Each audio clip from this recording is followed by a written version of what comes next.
to turn the mic on or something? It's on already. Okay.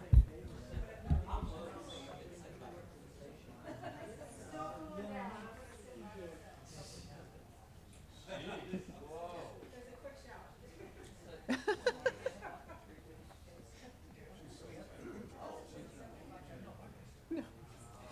That was a very quick shout. Okay, you want to get started? Okay, great. Good evening, everyone. Hello, can you hear me okay? No? This one, Can you hear me now? Better? Okay, good. Great. I am Sarah Sisser. I'm the Executive Director of the Hancock Historical Museum here in Findlay, and I'm joined tonight by some wonderful guests, and of course, Matt, who said he was going to introduce himself as well. Okay. I'm Matt Credonier, the Director of Regional Planning, and Sarah and I, mostly Sarah, but we partnered up to put this program together so that, the first step in, I guess, making decisions for a community is learning about those decisions. And so as we explore the possibility of historic preservation, Sarah and I thought it was important to bring experts to talk on the subject. So that's what we're doing this evening, and look forward to going down this path over the next period of time. And I thank our guests for coming. And so I'll turn it over to Sarah. Thank you. Great. Thanks, Matt. So I certainly want to thank all of you for taking some time out of your busy schedules this evening to learn a little bit more about the concept of historic preservation, and hopefully to engage with us in some dialogue at the end of our presentations this evening, really to talk about the future of our community. I think that historic preservation became something of a hot topic in our community this spring. We had some public debate about some proposed demolitions, and sort of simultaneously, maybe it was a bit of a perfect storm, we also saw a proposal for a fast food restaurant sort of at the southern terminus of our National Register Historic District on South Main Street. We also unfortunately lost one of our large Queen Anne style homes at the northern end of that South Main Street residential area. And so with all of those things combined at the museum, we started receiving a lot of calls and a lot of emails and just inquiries about this concept of historic preservation. And I think we were hearing from some people who were very interested in saving old buildings, but not exactly sure how to get involved. We were hearing from some people that had a little bit more experience within the preservation sector and knew to some degree what needed to be done, but they weren't exactly sure how to get the ball rolling. I think we also talked with some people that were under the impression that there were a certain set of circumstances here in our community and that we may have some protective measures in place when the reality is actually a little bit different than that. So as the county's only nonprofit tasked with preserving our local history, our museum felt that it was really important to not only advocate for preservation, but also to make a space for some public education. So, we really think that it's important, it's pertinent, it's healthy for us to be discussing this right now as a community. And we just want to make sure that we are able to help provide all of the information so that we can have an informed citizenry and likewise have an informed debate going forward about to what degree, if at all, we wish to prioritize preservation and address some of the policy gaps that have existed for quite some time. It's our pleasure as the Historical Museum to assist in coordinating the forum this evening in conjunction with HRPC. I want to thank certainly Matt and his staff and the Mayor's Office and City Council for allowing us to use this venue, and to HRPC and the city for being willing to discuss this and address this topic at this time. I am not going to be up here long tonight because we do have some great guests with a lot of expertise and perspective to share. I wanted to kind of kick us off this evening by providing sort of a state of the union, if you will. So I'm just going to quickly review the current conditions locally with regard to historic preservation. And then that way you have a little bit better perspective as we hear maybe about some of the neighboring communities, what they've done in Ohio, and some of the possibilities that are out there for us to pursue if we wish to do so. I do personally have degrees in both historic preservation and in community planning, so that's sort of the lens with which I see our community right now, and certainly leads to some of the personal passion that I have for pursuing this. So these are some of the questions that we hear at the museum on a regular basis. Certainly we heard a lot of this spring. I field a lot of phone calls talking about, well, why is this being threatened? I thought we had a historic district. And these are all questions that I hope we're able to answer to some degree, at least this evening. Just about every time that somebody purchases a historic home or is thinking about purchasing a historic home in this community, a South Main Street home or even a property downtown, particularly if they're coming from a community outside of Findlay, we get a phone call and they wonder, what can I do and what can't I do with my historic property?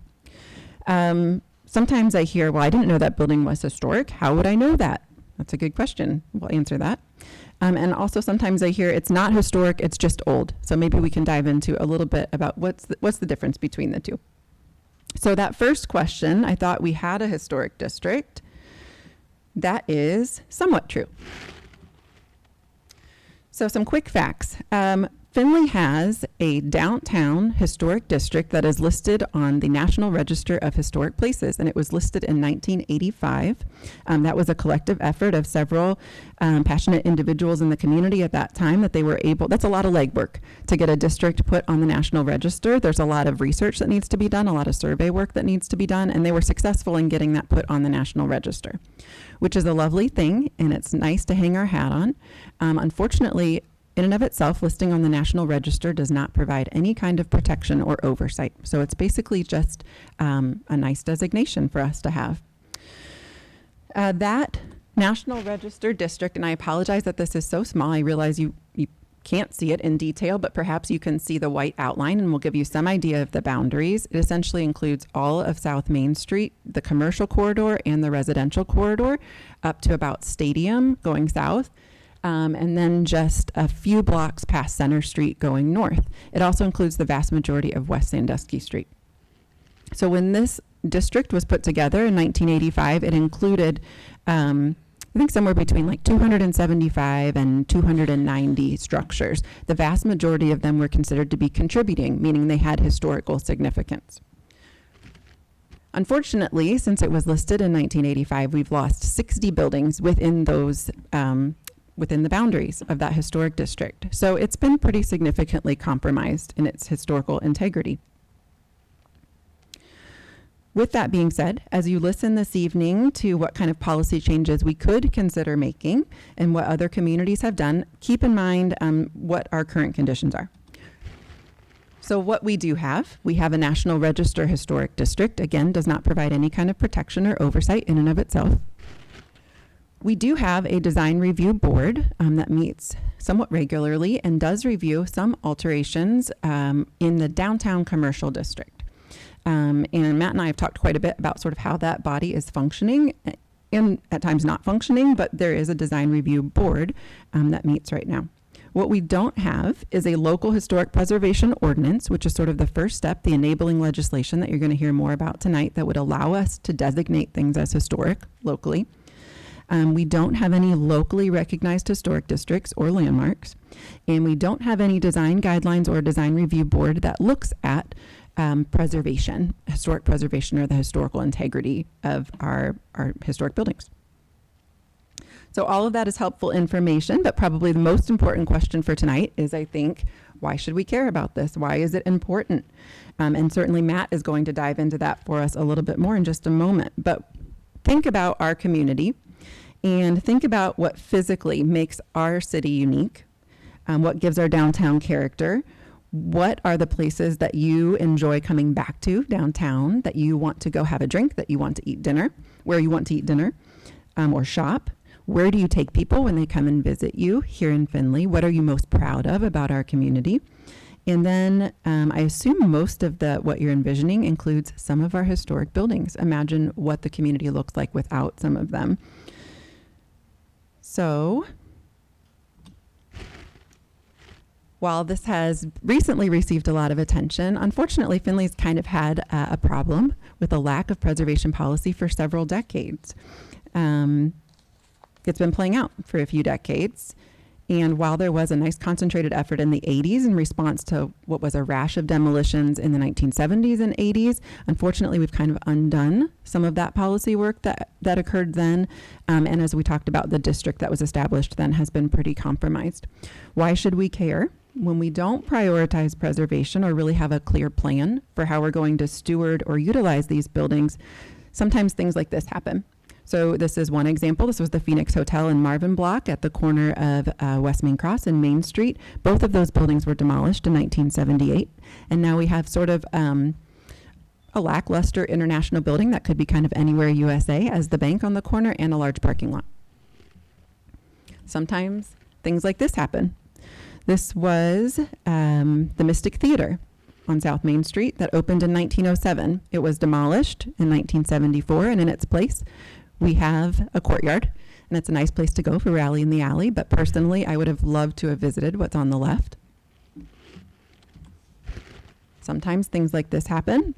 This was the Hancock County Jail on West Main Cross Street. It was built in 1879. There was very much a concentrated effort to save this building by local preservationists, but ultimately it was demolished in 1989.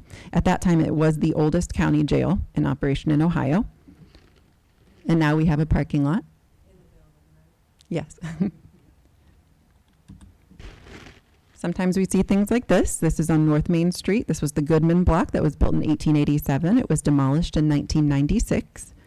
We have, again, sort of a lackluster chain store there now, again, Anywhere USA, and a large parking lot that is, to my knowledge, never filled, except maybe for some cruise nights that have been happening recently. When we don't have design guidelines or design reviews for some of our historic buildings, sometimes you get things like this. This was Jackson Department Store. A lot of people don't know that that building was built in 1854. That is still the same building under there. The exterior was significantly changed in 1973. So we can debate all we want about the aesthetics of that. Some people might prefer the more contemporary option, but personally, again, would have loved to have visited what's on the left. More recently, we've seen things like this. This is the house that came down this year. This was known as the Neff House. It was built in 1898. It was demolished this year after a catastrophic fire. And then on a larger scale, sometimes we see things like this play out. So the picture on the left is taken in 1935. And unfortunately, every single built structure in that picture has been demolished. So you might be asking, you're telling me not all of these buildings were just brought down for a parking lot, and that is very true.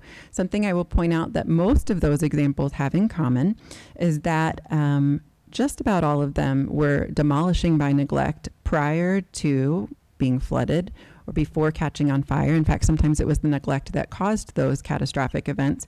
And then in some instances after those catastrophic events, they were left to degrade for several years beyond that point. So the minimum maintenance standards that we might try to enforce for a historic district really weren't being enforced, and sort of those buildings got too far down that path for us to really realistically be able to save them. So with some of those local examples in your mind, I'd ask us, as we hear a little bit more from our experts tonight, to start thinking about some of these questions. And to each of these questions, the answer is yes, we could. If we decided as a community we wanted to do any of these things, we could. Could we designate specific structures or neighborhoods as historic so that the community at large, developers, and city officials were aware of their significance? Yes.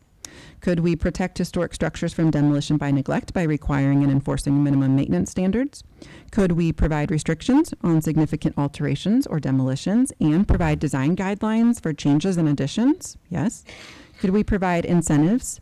Thinking a little bit further down the road, could we provide financial incentives to our community for property owners for adaptively reusing historic buildings and for being property owners and stewarding our historic homes? Yes, we could do that too, but first we would need to be able to designate something as historic. So these are the types of questions I'm thinking about, and I hope that you will consider a little bit more as we hear from our experts.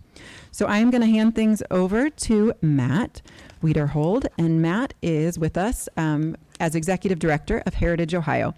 And Heritage Ohio is our state's official historic preservation and Main Street organization.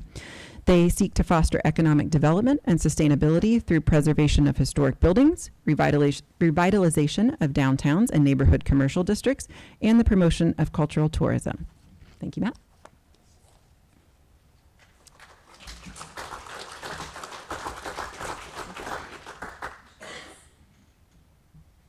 So just all on the desktop? Nope. Great, you've got us all set up. Thank you, Matt. Put it here. Yep. Cool. Yep. So this works now? Yep, and I was just toggling with your... All right. If I turn this slightly, am I still on camera? Yep. Good. Since we don't have a monitor, and I want you to see, of course, because this is going to be beautiful. But I also want to be able to look out in the corner of my eye, make sure I'm on the right slide. Thank you so much for having us down. We've spent a wonderful day exploring your community and looking around and seeing what you have. It's very exciting, but we're also here to talk about preservation. You can hear me, right? All right. So what is the value of historic preservation and community revitalization? Respects the legacy of your city, creates a dynamic sense of place, activating a thriving economy and cultivating the evolution of space. Our nation's history has a lot of different facets, and historic preservation helps tell these stories. Sometimes historic preservation includes celebrating events and people and places that we want to celebrate, but sometimes historic preservation also recognizes moments in our history that can be painful or uncomfortable to remember. Bottom line, it's saving part of our history and our past. What I want to do, though, is take a second and get a little more emotional about preservation. What does it actually mean? For me, if you're having people over to your home, or if you're having like a birthday party for your kids or your spouse, you're going to go around and clean the house. You're going to make sure everything looks good because you're having guests in and you want your place to be nice. And I kind of feel about our downtowns like that. When we're inviting our residents to come downtown to shop or to spend money, or when we're having a special event on the street and people from out of town, we want our town to look nice. And I got to say, Findlay looks really nice. I think the biggest thing is you've lost some buildings. I was thrilled today to drive through a community and not see plywood falling off buildings and things getting ready to fall into the street. That is not the case that I'm seeing in most of the communities that I've been visiting over the past year. But we want things to feel nice because we have that connection and we want it to reflect what we have. So we're going to talk a little bit about preservation stories across Ohio. We're going to talk about adaptive reuse, maybe some of the economics of preservation. And again, why do we do this? Why is it important? So this is Summit Street, Ford Industry Square in Toledo. This is about 1890. Old buildings, if you look at this, does this look like a street you want to walk down? To me, it does. It's pedestrian scaled. It's interesting. I look at the different buildings. I love looking at the details. I love the blue building that you have up, I guess that's the north side of town. You have this really cool little Cupid carved at the top of that. I love the details. When I walk down this street, if I were back there in 1890, I'm going to have a blast looking at what's there. This is Summit Street today. Half of that was demolished. It's gone. And in its place is this box that I have no emotional connection to. There's nothing there which I want to stop and take a photograph. It's lost that sense of place. The other thing that's been happening a lot across the country is kind of a cool phenomenon, and this is more adaptive reuse. In the 1980s, 1990s, this is the warehouse district of Toledo. Back in that time, that is not a place that you wanted to go. There was nothing there for you. It was warehouses. But over time, those factories moved out of the city, relocated to the suburbs. Some of them closed. It was a desolate and unattractive place. What started to happen, thanks to historic preservation and financial incentives, people bought those buildings and turned them into loft apartments and put in new businesses. Now, the Mud Hen Stadium is smack dab in the middle of it, and some buildings were lost because of that. Am I sad about that? Yeah. But I also have to take the broader approach and say, if the stadium hadn't gone there, the warehouse district probably wouldn't be essentially the hottest neighborhood in the city of Toledo today. That's the same thing that's happening in Cleveland. In 2020, downtown Cleveland maybe had 5,000 people living downtown. Today, the city of Cleveland, 25,000 people live in downtown Cleveland these days. That's because they're taking the old buildings and putting housing into them and making it attractive. And they're doing that because people want to live in walkable places. For too long, our communities have been in decline due to lack of investment or lack in code enforcement, absentee landlords, and a multitude of other reasons. And when that happens, we get things like this. Yes, that is the right slide. So that is the thing. Does this look like a place that you want to go to? Does this look like a store you want to go into? I mean, if you want a lotto ticket and a 40 ounce, you might want to go here, but you're not going to take your guests out to dinner on this street. This is what happens when we don't have design guidelines in place and when we don't have people really monitoring the physical appearance of a district.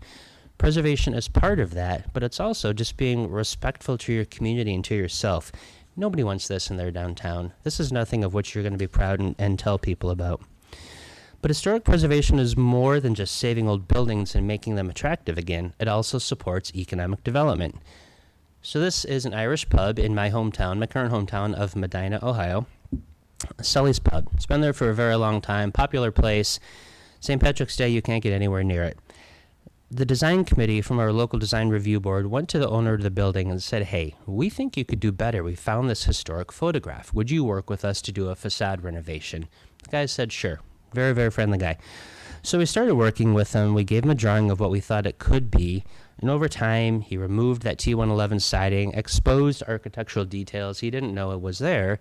And this is what we ended up with. Is it a perfect restoration? No.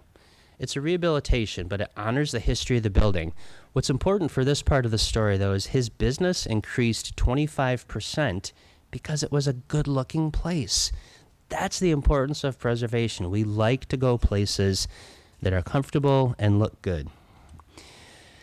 So this is a community with which we're currently working, and I got to say it's a bit of a head-scratcher. I'm getting frustrated with it, to be honest with you.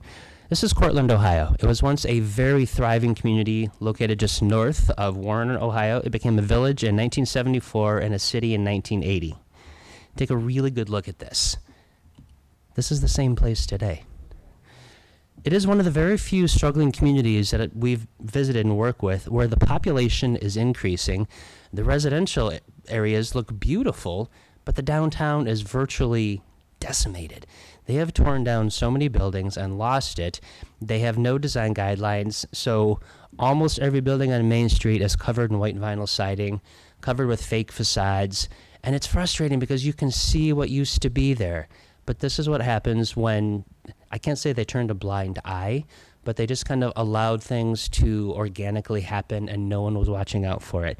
These are the kinds of things that we really try and fight against. You've had your share of demolitions in your district as well. As Sarah said, 60 over the past couple years. Some were due to flood damage. Many were due to poor building maintenance, lack of code enforcement, and serious disinvestment. I'm kind of a hardcore guy with a soft side for preservation.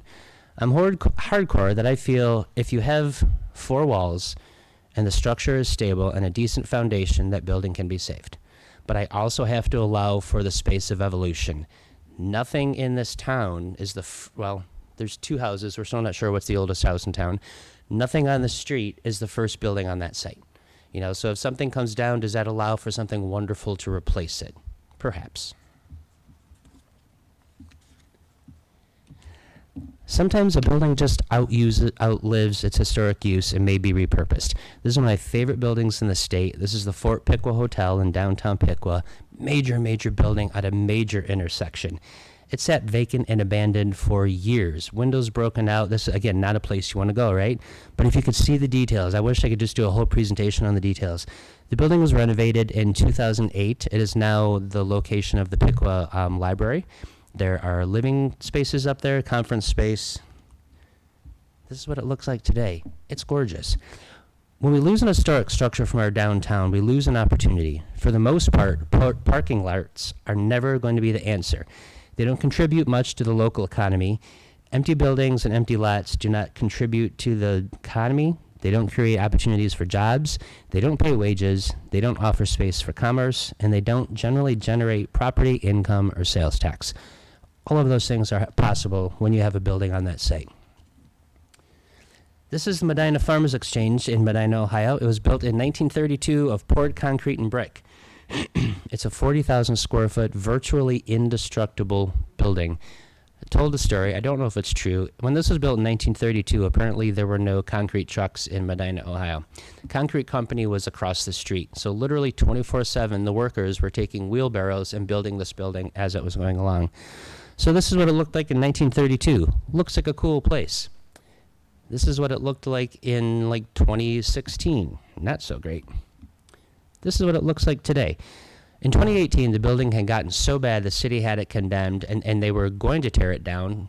The saving grace was it was poured concrete and bricks, so they weren't quite sure how they were going to tear it down without imploding or exploding.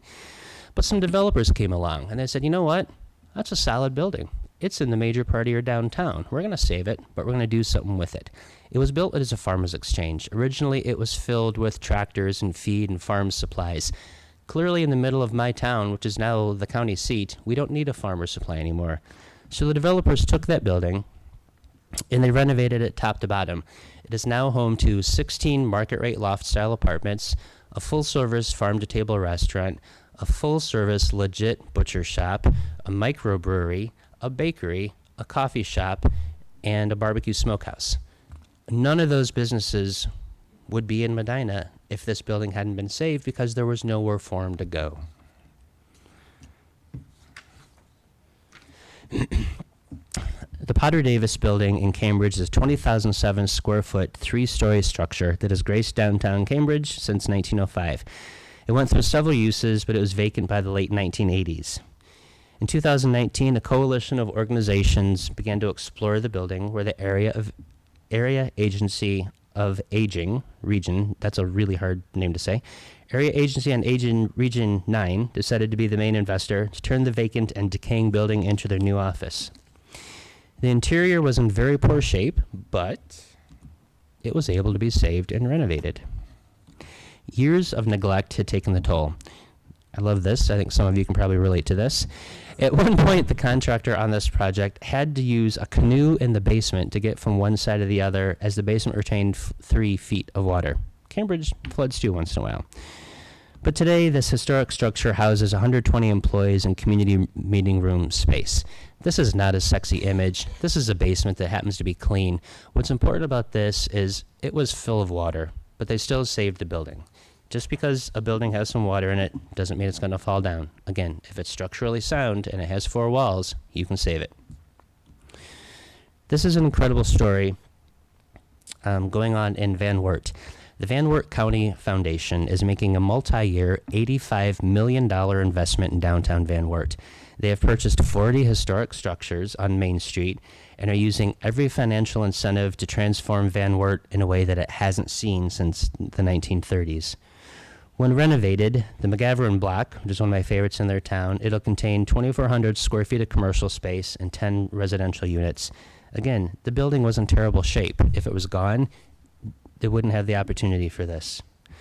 A major transformation can take place with some attention and care and can be a catalyst for additional reinvestment in your community. Take a really good look at these. Actually, they're probably considered historic today. Nathan would probably put them on the register. This is what was under there. These 3 structures in Hamilton, Ohio, the developer took a huge risk on this. Everyone told him it couldn't be done, but he's a smart man, and he said, yes, it can. This is what they did, and this is what they have today in Hamilton, and this is really what started the revitalization of that entire community. It can start with one building. It doesn't have to be an entire town. Let's talk a little bit about preservation as economic development. One of the major reasons it's so important is jobs. Because rehabilitation of historic buildings generally requires a higher skill set, wages produced by those jobs are generally higher and remain in the local economy more. According to the World Bank report, The Economics of Uniqueness, preservation projects contribute to urban livability, attracting talent, and providing an enabling environment for job creation. People who want to work in a place that they feel is cool. Nobody likes going to a glass box out in the suburbs. We like to work in a place that's cool, where we can go downstairs in the street and have a coffee or have lunch. Property rehabilitation also helps create upper floor housing. I don't know if you watch the housing market right now. There's a crisis. There is not stock, but people can't afford it. What's the biggest concern you hear from small businesses? They can't hire employees. Part of that problem is because the employees can't afford to live here. How do we fix that? We have vacant upper floors. Make it into housing. Property values. One of the main purposes cited in preservation is a rationale that it stabilizes and supports property values. Studies throughout the United States show that this is generally true, with property values in historic districts rising more consistently than in areas that are not historic districts. In addition, studies show that historic districts maintain their value during times of real estate devaluation, such as a recession, and they recover more rapidly. Heritage tourism. We talked about this a little bit earlier. People like to travel to unique and historic places that are authentic. When you go to Paris, you're going to go to Notre Dame and the Eiffel Tower. When you go to London, you're going to go to the Tower of London or Big Ben. People don't plan vacations to go to lifestyle centers out in cornfields. People want to come to places like Findlay that is unique. You have buildings that have history and stories. They stay longer, they spend more, and they support your local economy. That's part of the reason why we do this. Environmental impact. Sustainability and eco-friendly development are really hot topics today. Study after study shows that the greenest building is the one that's already built. Preservation significantly reduces the carbon impact of replacing an historic structure with something new, and it keeps materials out of landfills. 90% of the time, it is always going to be more cost-effective to restore or rehabilitate an historic structure than it will be to replace it.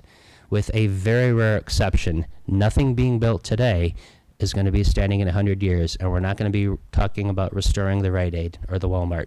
They won't be there because they weren't built to last. There's also a social impact. As we talked a little bit ago, historic properties reflect the people who built this community, and for me, this is why it's most important. Each architectural element was specifically chosen. I love old houses. I love walking through old houses because I look at the hinges, I look at the fretwork, I look at the stained glass windows. That is not a Ryan or a Dries home where someone opened a catalog and said, build me this. Someone intentionally sat down and designed that building to reflect their tastes and their style. It's a personal expression of them. Everything that you have in this community, the homes, the buildings on Main Street, it's a personal reflection of people that came before you, and hopefully, soon, we'll be able to put something in place to help continue that legacy. These buildings have been part of the social stock and social fabric for decades, whether it's the church where your parents got married and maybe you got baptized, maybe it's the local movie theater where your grandparents met on their first date, or the corner store where you had your first job, or your favorite coffee shop on the street. The buildings in downtown Findlay mean something to you. When you have guests from out of town, you're more likely to bring them downtown than you are to go to the Findlay Mall, which I understand may not be there much longer. Ironic that we're talking about preservation, yet we're happy about the demolition of a building. Interesting. Downtowns are the lifeblood of our communities. In small towns America, Main Street plays a critical role in bringing residents together to shop, socialize, and share in the collective experience of living in America. Downtowns, main streets, and city centers across the country are witnessing a renaissance. As more Americans choose connectivity and the convenience of walkable neighborhoods and working remotely, we're staying in our downtowns and want to support them. This is even more apparent now that people are working from home. We have people in our local economy supporting the local businesses. If the buildings aren't there, if they're not maintained, the businesses go away. By doing this, we're creating the vibrant communities where people want to live. We're creating a culture of engagement. We're socially connecting again. How many of you now, when you come downtown, you see neighbors or people that you haven't seen for years because you didn't have that opportunity? You know, COVID really kind of did a number on us. We were all so insulated, and it's weird kind of being social now. Like, it's okay being around people, but we don't know what to talk about. We kind of lost that communication skill. By preserving that, you create that social framework under which we interact and we share and we come together.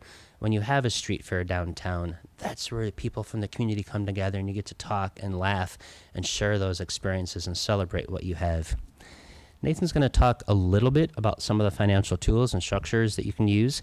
There are financial incentives for preservation, so it's not, get out the checkbook and, oh my gosh, I got to pay for everything. The federal government, the state government has funding incentives to help pay for some of these things. Federal Historic Tax Credits, amazing program founded in 1979. Over the life of the program, look at this, 2.5 million jobs created. That's amazing. Leveraged $144 billion in private investment in communities. When you put your standard here, this is something Sarah said earlier in a meeting, if we raise the standard here, the expectation is people will rise to match that. If your community's expectation is here, why should anyone exceed that? That standard is what you set, and what you decide is what you want in your community. So historic preservation is about saving more than old buildings. It doesn't need to be punitive or restrictive. It's a powerful tool to revitalize your community, to make it a more desirable place in which you want to live, spend time, engage, work, enjoy, and participate. When you lose an historic structure, you're losing part of your town that will never be replaced. We hope this discussion tonight helps engender and support that discussion. We hope that going forward, you will seriously consider some preservation ordinances that might help you support that and help preserve your buildings. And as Heritage Ohio, we hope to be part of that journey and as a resource for you. So now we have Nathan Bevil come up and talk about some of the other incentives. Thank you.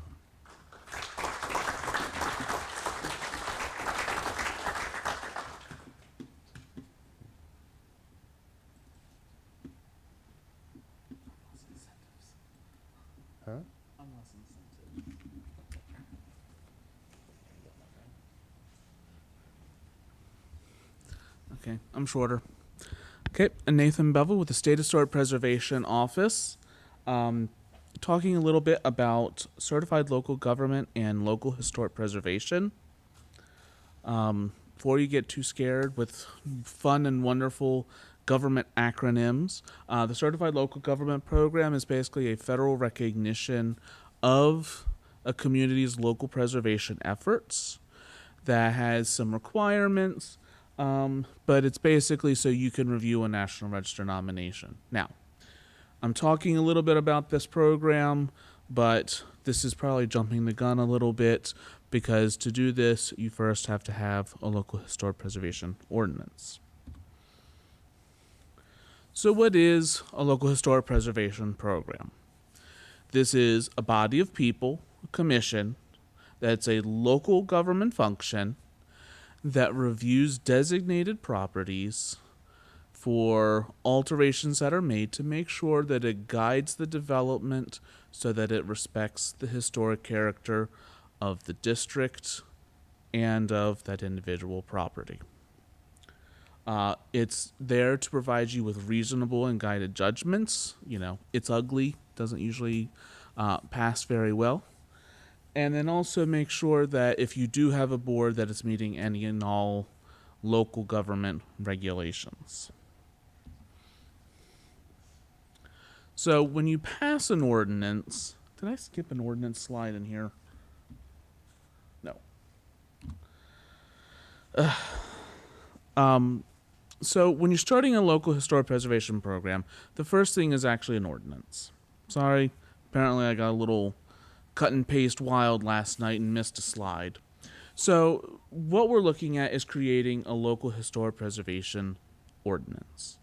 This is a law that allows a community to do certain things, namely to survey historic properties, to designate historic properties, and then to perform design review. So when we talk about creating an ordinance, this is not saying suddenly the entire city is under the review of this commission. It's saying if you go through XYZ process with community input, then you may end up having to, if you're doing a significant alteration to your property, go and get it double checked with some experts to make sure it's guided development and that it's going to be sympathetic with that historic building. So it's not you have to go in immediately do rehab. It's not that you have to go and do something right now. It's if you're going to make a change, that you would visit that board and get some input on what those alterations may be. So it establishes a commission of people, commission I just mentioned, and then again it sets up all of these different processes that then follow. Because the first thing you're going to do is not designation, not design guidelines, not all that stuff. The thing you really need to do is find out what do you actually have, which is done through survey.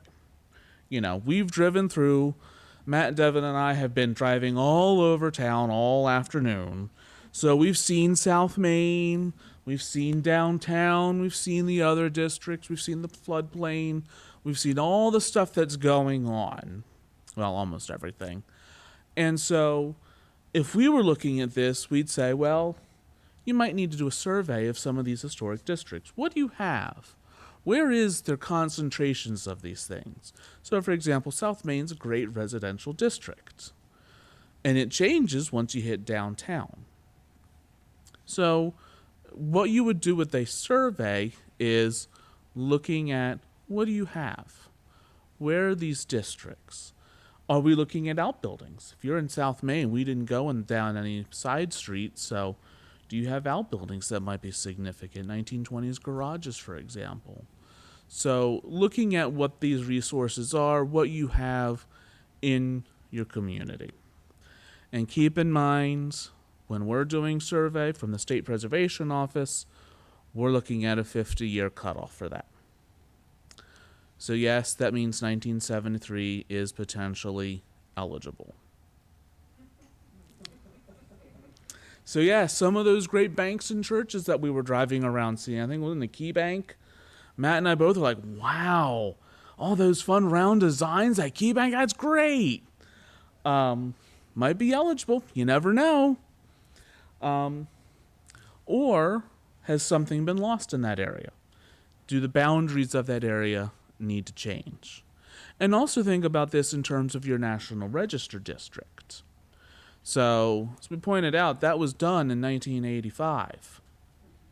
Think about 50 years prior from 1935. I would argue a lot was still happening in Findlay in 1936. Am I right? So what was happening beyond that that isn't reflected in that National Register nomination? What was going on? What hasn't been documented?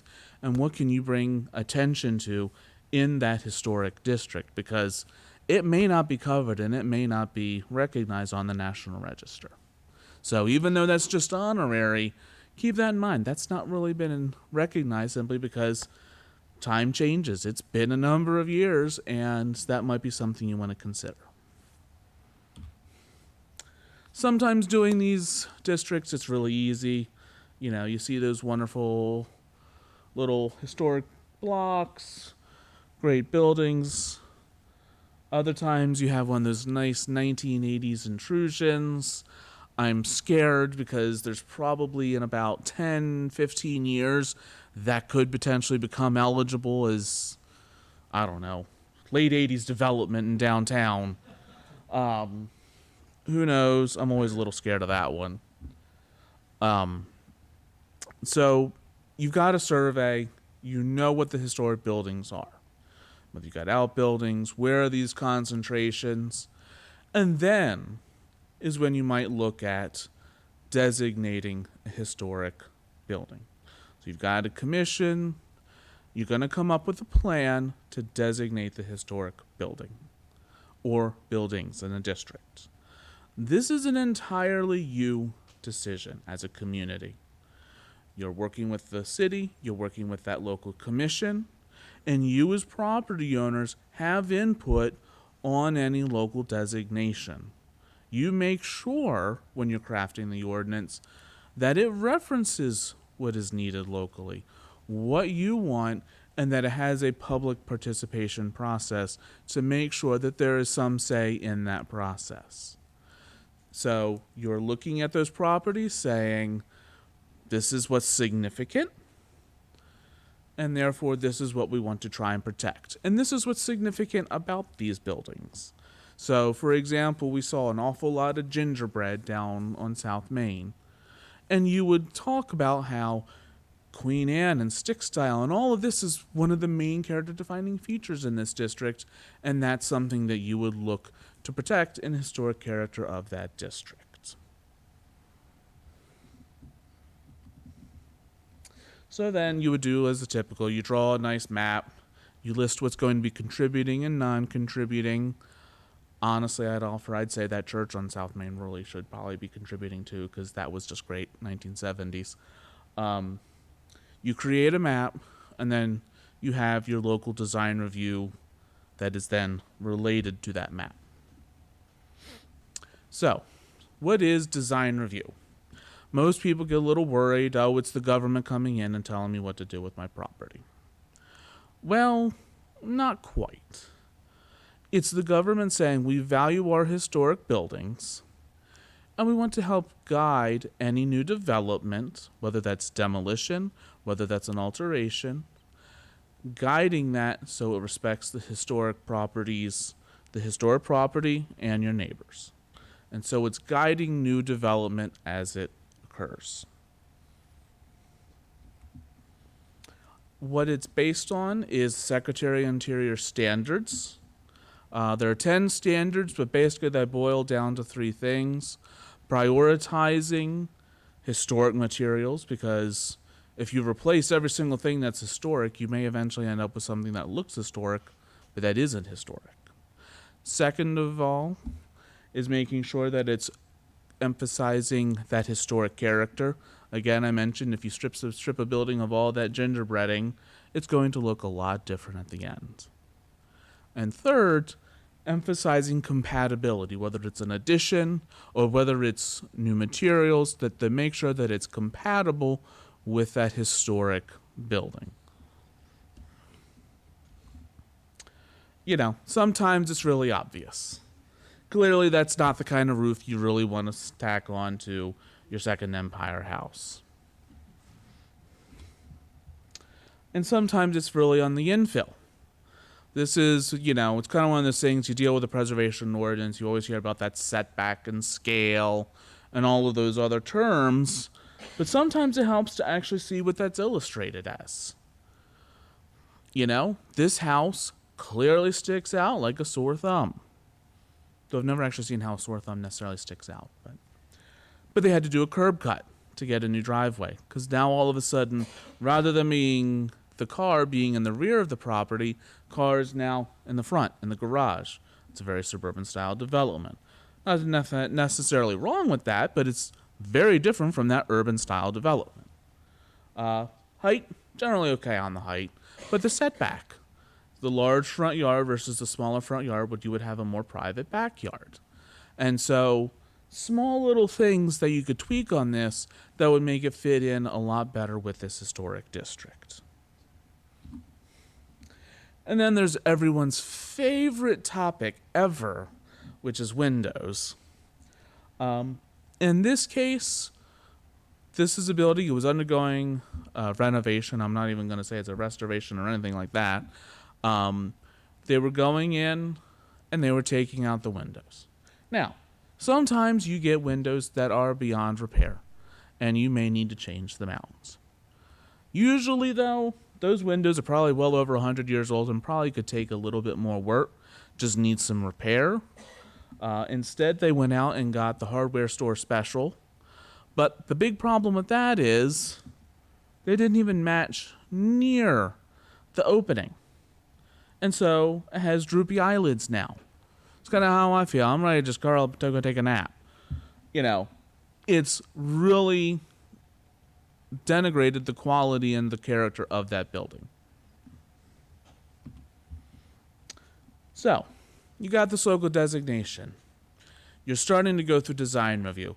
And you've got those 10 standards, but they're kind of flexible terms. They're really loosey-goosey language because technically, like that slide said, they cover any kind of a building. Whether you've got a church or you've got a grain silo, it can apply to those different kinds of buildings. So what you might end up doing is then creating design guidelines. This takes those 10 standards and applies them to situations related to what you have going on in your community. Now, I did look at your design guidelines that were in your ordinance for the current design review board. It's similar to what some of that material is. But this is where you would say, okay, here are the styles that are really prominent in the South Main Historic District.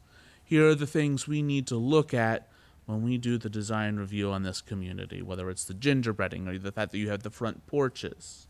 These are the character-defining features. This is how, as a commission, we would be looking at alterations to these types of properties.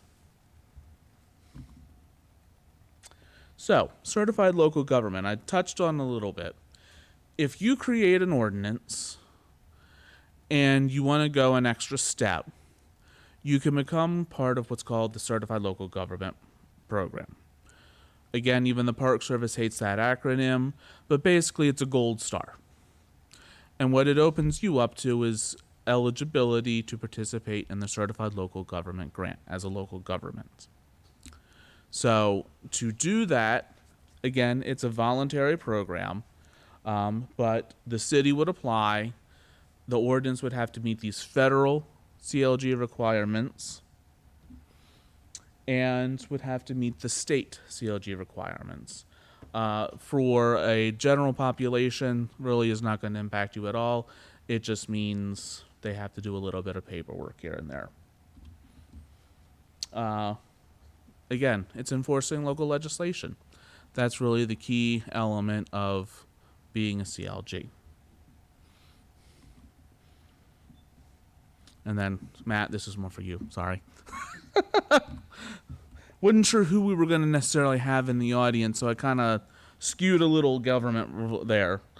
And the grant, the Certified Local Government Grant, again, is a little bit more government-sided, but this is a 60-40 matching grant program that is largely for the city to then apply for grant funds from our office, the State Historic Preservation Office, to create some of those things. So if you need design guidelines or you need to do a new survey, it's allowing them to ask for that money to then be able to do all of that kind of work.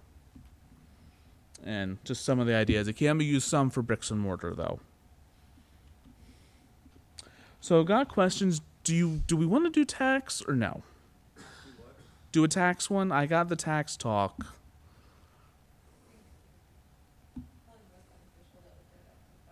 Okay, we'll just go with questions then. Yeah. So, a city passes the Mhm. design ordinance, and then that creates the board. When designating a district, would say city council ultimately, does the board create the district? Does the design board create the district? And does city council have a say in that?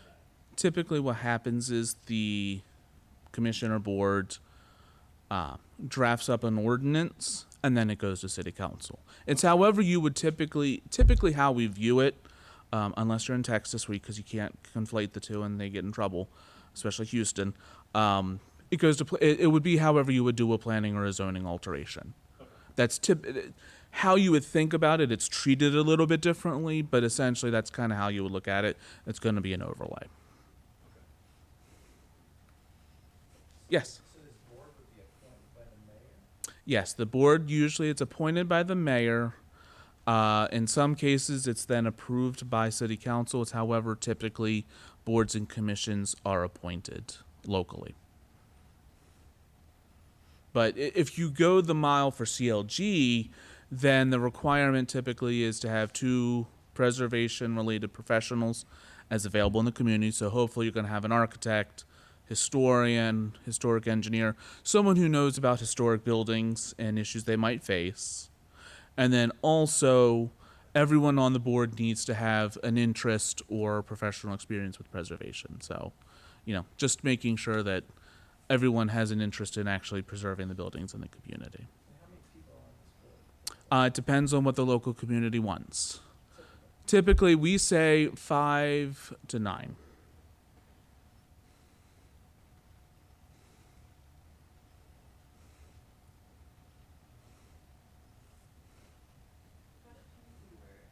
Yep. So it's really the board's job to see that the ordinance is being followed. Not necessarily, they would not have to be historic preservationists or have an expertise in that area as much as interpreting the ordinance. Yes. I mean, you're going to probably have several people that may not necessarily have an architectural background that are going to be on that board. But it's, again, hopefully the city is able to find people who are going to have that interest in that background. That's the goal. Is there an enforcement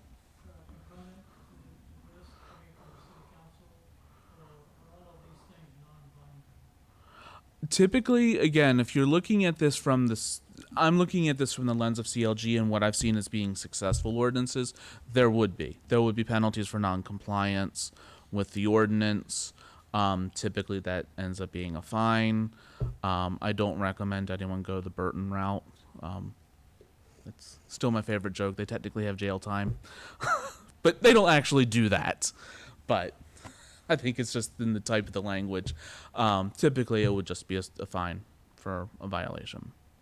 Same thing if you had a zoning or a building code issue. Well, sorry. No, yeah. So I'm just wondering, where would infrastructure fit into all this? Like, I feel like as a city, we've replaced some bridges and things that could have been more historic. Mm-hmm. And now they're here forever. So how does that fit? Typically, if you were to do that, it would have to be explicitly put into the ordinance, and how that would be reviewed if that would ever be reviewed. I can't think of any communities that currently do look at that. Not to say that they couldn't. It's a similar thing with actually landscaping. Some communities do. They look at landscaping, but that's like a community like Glendale, which is known for having expansive lawns, and so it made sense for them to look at that, as opposed to typical communities. I don't really want to be out there measuring tree diameter personally, so but you as a community, what goes in that ordinance? You have to make you work with the city, and the city makes that determination what they want to actually fall under that purview. We have a situation right now where a local organization has bought an entire neighborhood, and all those houses are more than 50 years old, and they were substantial houses. Now, their plans are to destroy the neighborhood. It's still a viable neighborhood. They own them now, and build something new there. The whole integrity of the neighborhood would be changed. I don't see the property is done, but do you have any, I mean, we probably can't, it's probably a done deal in retrospect, but it's kind of sad because there's a 2-block area of housing they bought and apartments around the corner with the intent of demolitions, and they weren't South Main Street, but they were upper middle class homes, always well maintained, and now they're facing demolition, and doesn't seem to be any way to modify this organization's plans. Maybe there is. They also bought the blocks on Lincoln Street and demolated it. I live on Hardin Street. I've been there 45 years. I'm 86 years old, so I'm not going to be around probably all that long, but it still seems like it's a viable neighborhood, and it just doesn't seem right to destroy it. And is there anything, any appeals, anything that can happen, or is it a done deal? I mean, from this ordinance standpoint, There's nothing. if there had been something in place before, they could have guided discussion. At this moment, there's no way, passing an ordinance, unless, to get everything done in time. I don't know what their time frame is. I don't know any of that. I can't, I really and truly, without knowing all those kinds of specifics, I can't 100% say. Yes. Well, we just drove by, but with this, it's not necessarily going to impact that situation, sadly, because it's done. I don't also know what ultimately City Council would decide to have for demolition. In some communities, they have demolition delay, which just means you have 180 days to hopefully come up with alternatives rather than demolition. Some communities do have full stop of demolition, but it entirely depends what City Council has within that ordinance. There has been kind of federal funds being used for demolition. That's apparently not going to happen, but there hasn't been a lot of disclosure on all this. I mean, the general public, including me, You're gonna have to fund that somehow. yeah, I mean, they don't Yeah, have and to- that's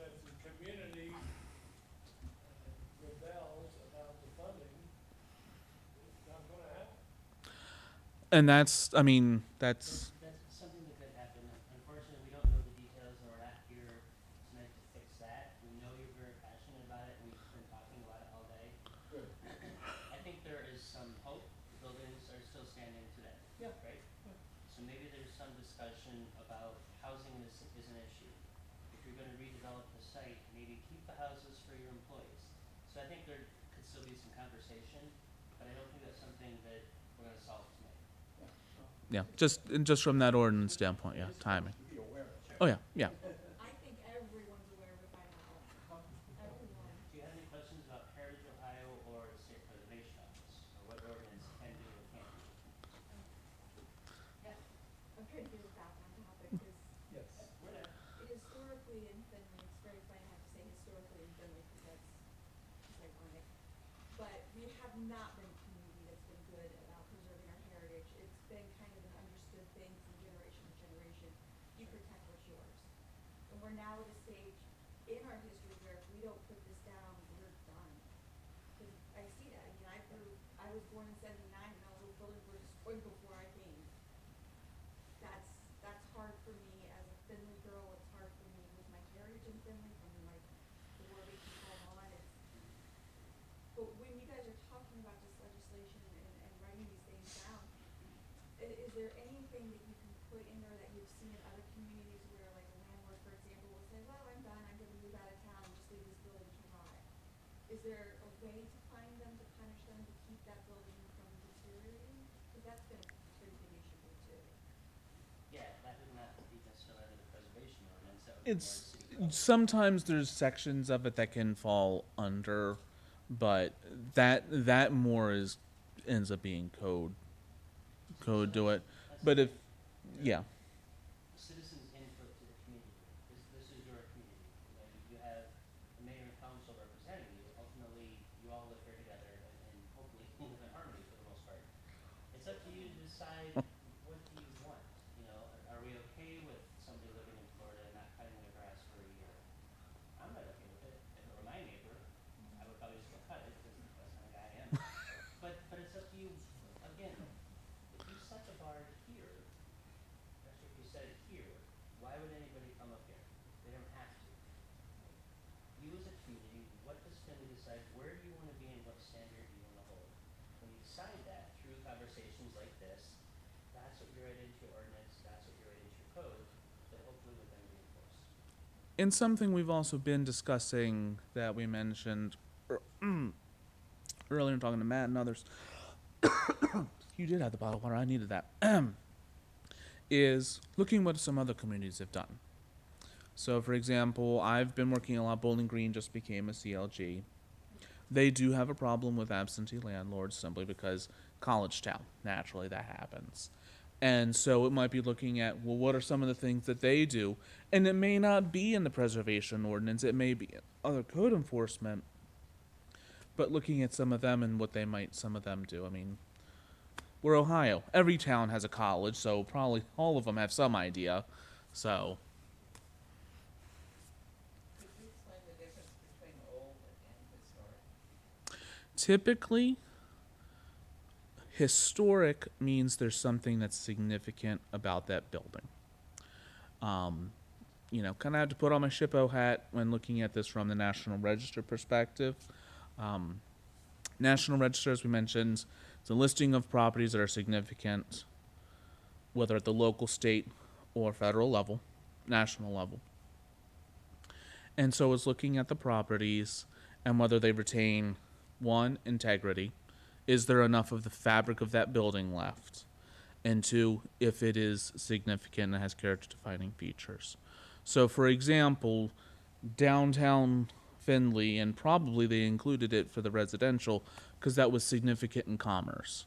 Although, quite frankly, in the 1980s, it's like, you're old, go you, we're done.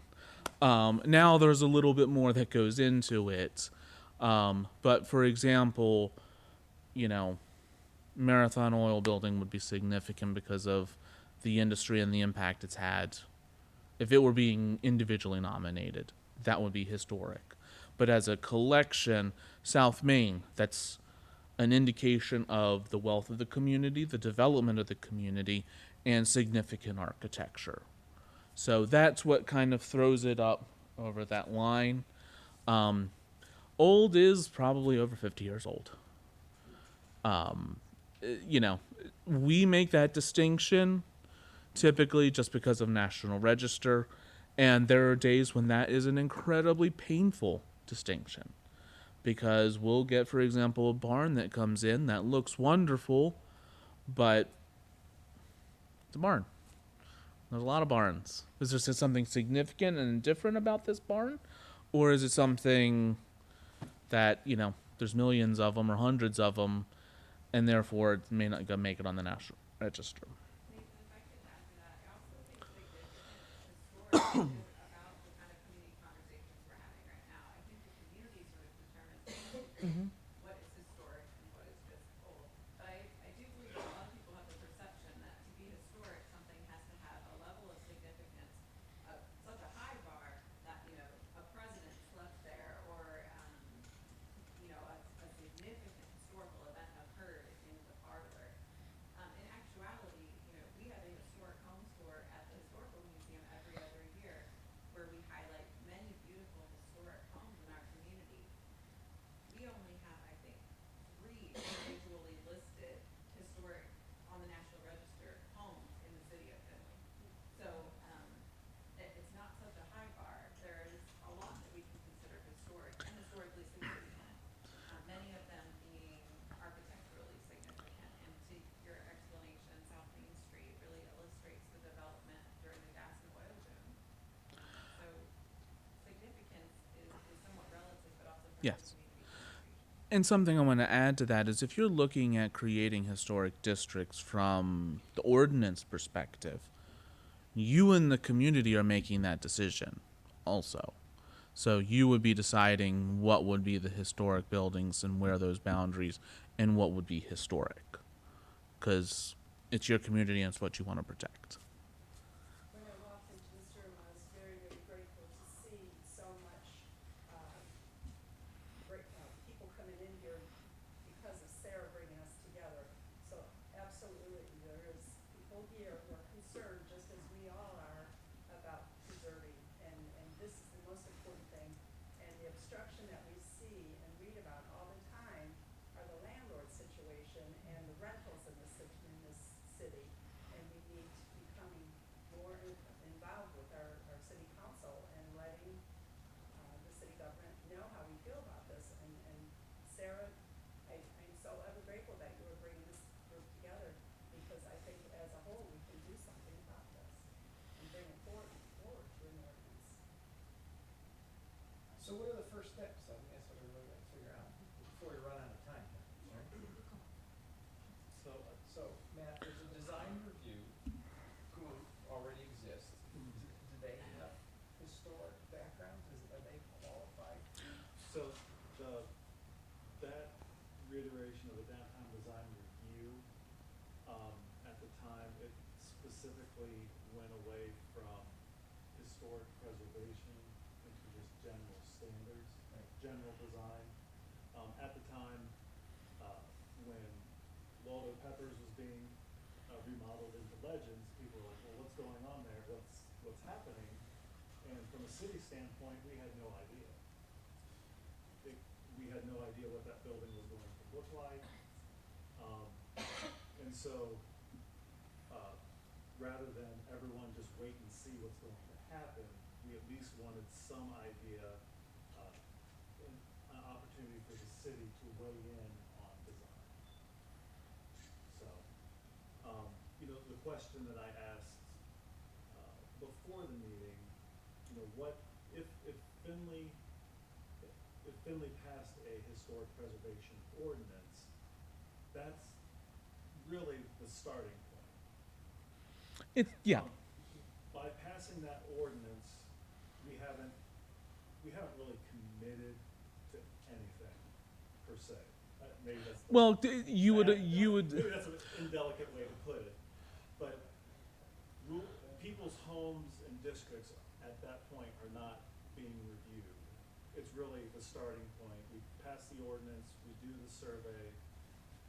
There are community conversations about should we have historic districts, should we not have historic districts?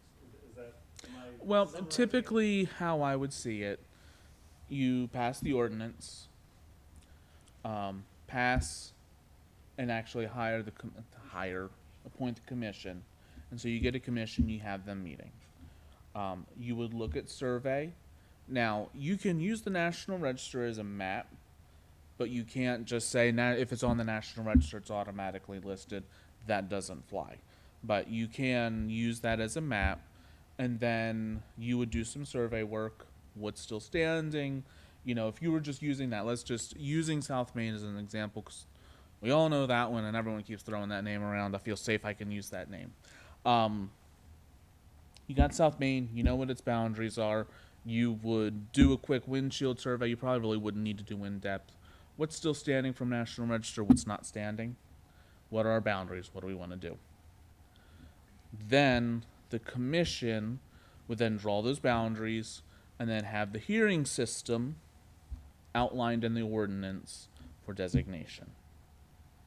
So then the public would be involved, property owners are involved. I would argue, just on as an aside, because you do have landlord situations, that it's both the landlords and the tenants would be invited in these kinds of situations. Then you go through that process, designate the district, then that goes to city council and they approve it. You're too far down the road already. Yeah. First step is passing an ordinance. Pass the ordinance, okay. We need a committee to develop the ordinance, right? We need a committee to look at Bowling Green and all these other, right? I mean- Isn't that the first step? You need a committee, you need to develop an ordinance, and then you take it to city council to pass it, right? I mean, it doesn't. I don't know about necessarily the committee for that part. I don't know how typically it's done here. I have sample ordinances and everything. That's my thing. If Matt came to me tomorrow and said I wanted an ordinance, I can give him our model ordinance. I can give him 5, 15, 70 other communities' ordinances. And that's what I've been trying. Yeah. Okay, well, there's a starting. Yeah. Who's on the design review? So, what I've been trying to understand is, along with everyone, the steps, the natural progression, in that, who's on the board depends on how the ordinance is set. Who's on the board? Oh, the current design review board. So not see it. It's on the city website. I can get you that information. You know, anything else?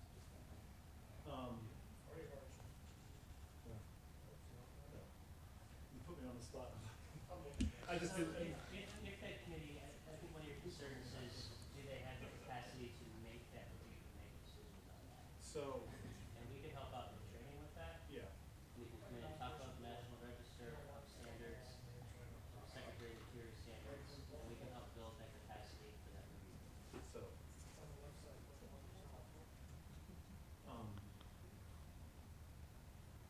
okay. I didn't actually think that the existing board would be used for that, but You could create a whole separate board Yeah. just for historic preservation review. because that board's not focused on historic preservation. And that So- probably would not be the right board Yeah. to make those decisions. That was my thought. So we need to get a board that will go. It's a city appointment to work with the city first to create the ordinance to even put this ball. You gotta make the ball before you move bowling. Okay, so the first start is the ordinance. Once you do that, then you can start going down and putting the other things in place. But that's the first thing that you need to do. Well, I mean, the first step is to learn about historic preservation. Most people in this room are for historic preservation. There is a converse side to that. So we as a community have to have discussions about historic preservation, and we also need to learn how to implement historic preservation. And the purpose of this meeting is having these experts who've given their time to discuss what what steps there are, what things we can do. And as we continue on this process, we'd be relying on information from the experts, and then as a community, we have to make a decision. So I think one of the key takeaways from this that I have is this isn't a couple month process. This is a community discussion, you know, and we're at the starting line, and we're just getting started on this journey. And we're building those relationships. So now we've met with Matt, I know Sarah, you can call on us anytime, say, hey Nathan, can you send me an ordinance? Hey Matt, I have this preservation issue going on. So we want to help you with this. We want to help you down this journey. Ultimately, frankly, it's job security for us. If we save old buildings, it means Nathan has stuff to review and I have communities to visit and install. You know, the bottom line is I get to visit too on occasion. you get to visit too. So I think what I'm hearing from many of you, and I do know that there are many supporters of historic preservation in the audience, what I'm hearing from many of you, we would like to keep the ball rolling. We don't want the conversation to stop here. And I appreciate that. I'll tell you that I've had some wonderful conversations with Matt, and appreciate his open-mindedness when it comes to considering some of these things. I've had some good conversations with the mayor as well, and I think she's open-minded to learning more. I'm so glad that we have some city council representatives here tonight that are learning more as well. I think the next step is clearly that we need to develop perhaps a proposed ordinance that is right-sized for our community. So to that end, I did put a sign-up sheet on the small table outside the door. If this is something you're really interested in pursuing, it does require some strong community advocates. You know, it's not just gonna be the museum that bears the torch, it's not just gonna be HRPC that bears the torch. We would love to have some of you, if you're very interested, to call on, when it comes to, you know, the ordinance would come before city council, that we can speak to the fact that you, are in support. So if you would like to be a part of sort of that body, I don't know what that body looks like yet, if it's an ad hoc committee, what it is, but I would love to have your contact information, so that I can reach out to you if there's an opportunity to convene individuals that really wanna see this process move forward. So that sign-up sheet is outside the door. I bet that was like sign me to you. Oh, okay. And you're not interested. Don't cross your name on. You're committed now. Do you want to call for a show of hands of who's in favor of it and who would not be in favor of exploring this further? Sure. Seems a little divisive. Well, Very divisive, that's curious if we're one mindset here or not. That's Certainly an there's- interesting question. If you're not of one mindset, that's okay, because that's democracy and that's our country. So those of you that love buildings, want to keep saving them, amen. Those of you that don't, we'll get you there.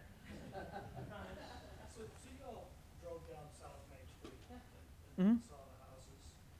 To the homeowners on South Main, of which I am one, what are the advantages to this and what are the disadvantages and what are the additional costs or the additional savings that a homeowner, and then that's kind of like the one question, and then the overall one, based on what you've seen on South Main, how is this gonna help the homeowners on South Main?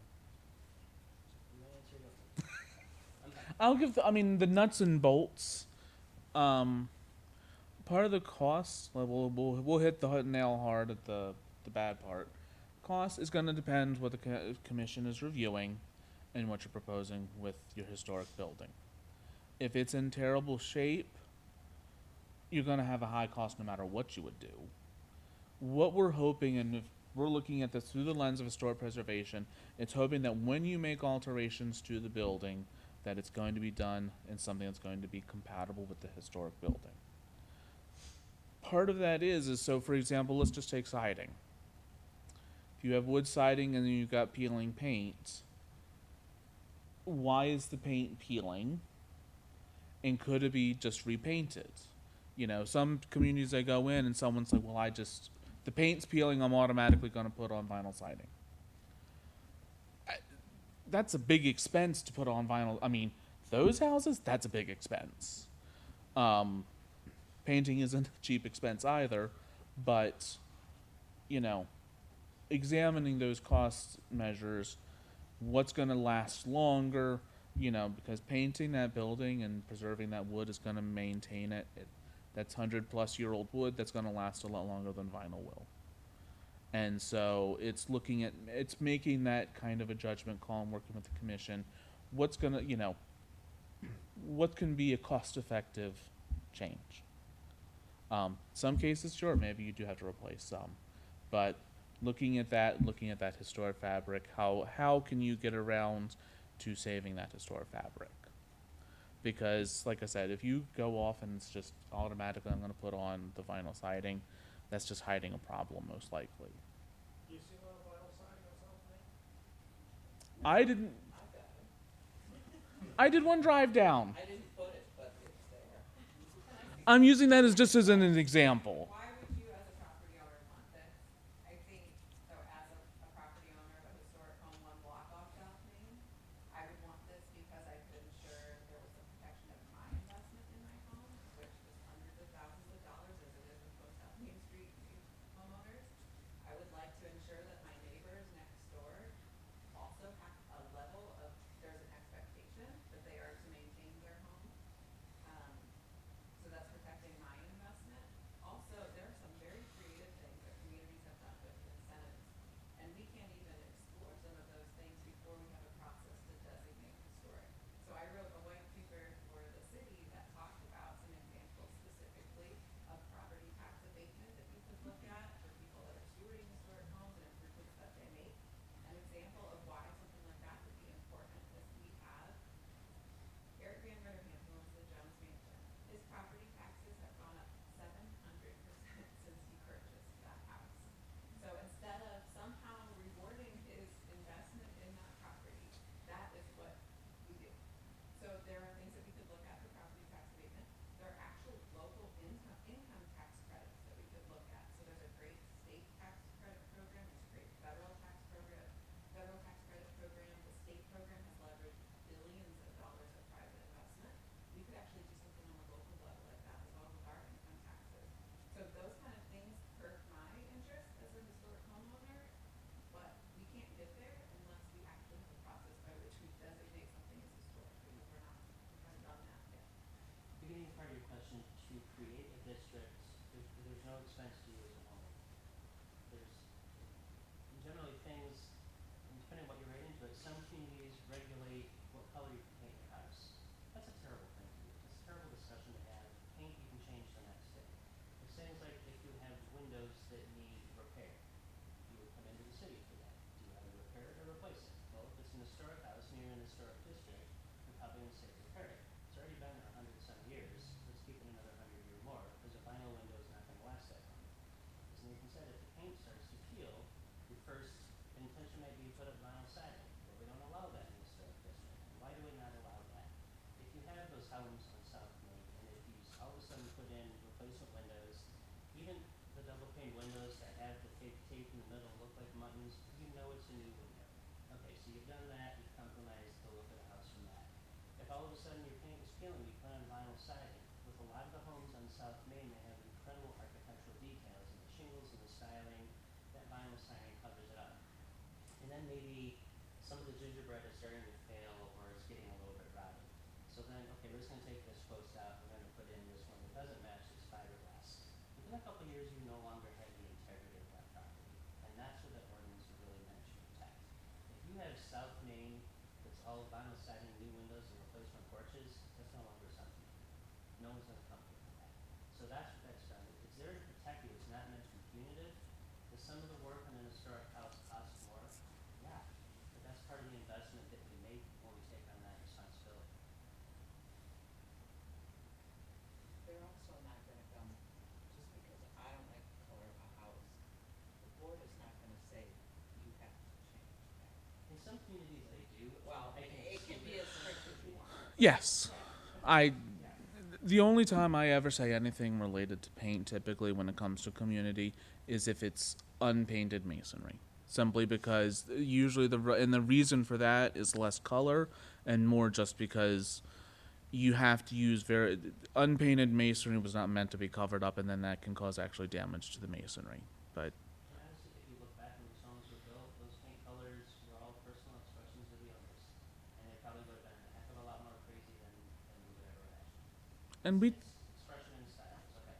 and we don't even know what they were. True. I mean, how many times I go somewhere and they change them? It seems like a committee to develop the ordinance proposal is the first step. I mean, unless you've got a committee that's developing this proposal, you don't have a proposal. How, You how have an does, ordinance. how does your city council work? Where I'm from in Medina, if we were having this discussion, that would go to the special legislation committee of council, who would then discuss this and involve the public. Is that how you do it here, or is this Matt's I have no responsibility? idea. Or is it Matt working with council? Or is it Matt working with the law director, and the law director and Matt then go to council? That's Matt, you're gonna be busy. Who generates proposals? I mean, can anyone generate a proposal to city council? The Downtown Design Review District was in collaboration with Hancock Regional Planning and City Council. Matt, the law director, or HRPC and the law director, worked collaboratively on the actual ordinance, and then it was brought to the council for consideration. Council doesn't per se sit down and write legislation, it is generally the purview of the law director. So those people have to be put in a room and say, hey, we need this ordinance. Where do they get the impetus to do more work for them? Who proposes and what does it take to get that kind of action started? Well, if we do want to do a raise of hand things tonight, I'd be happy to see 12 hands go up that say they want to work on it. Is that fair? Who would want to volunteer to work on that ordinance? All right, 1, 2, 3, 4, 5. That's what they're there for. Sarah, you know who everyone is. You can. Just sign my sheet. Hey, my wife already signed. Any other questions? I want to be mindful of your time. Yes, sir. Does the ordinance apply then to new construction? For example, you probably saw the vacant lot where the Argyle building used to be. Mhm. Is there any way to make sure we don't get an example of modern cubism in there instead of? Yep. Typically that would still. So typically when you're doing this again, because remember I said it's like an overlay. It applies to contributing and non-contributing buildings.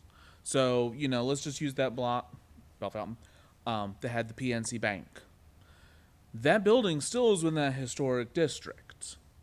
So if that bank wanted to make a change, ostensibly it would go to the commission still.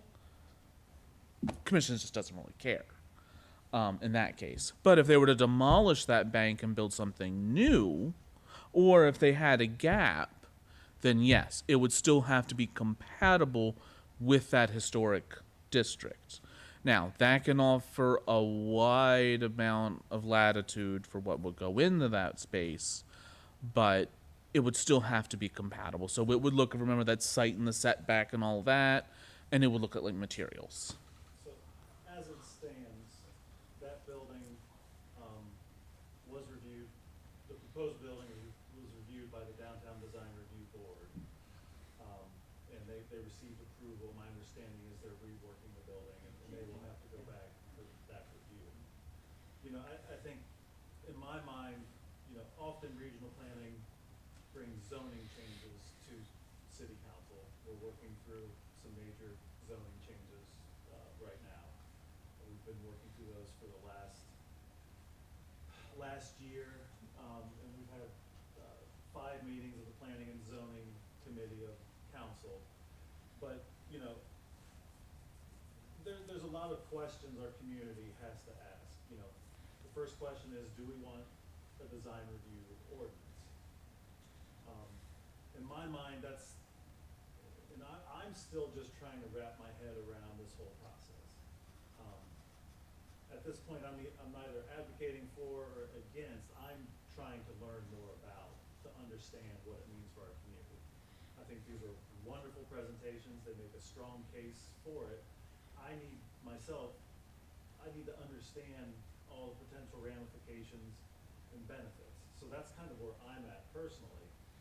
So the first question is, do we create an ordinance? And then to me, the second big question is, once we create an ordinance, what part of towns are designated for historic review. And in my mind, the majority of the property owners in that district need to be in favor of having themselves subject to historic preservation.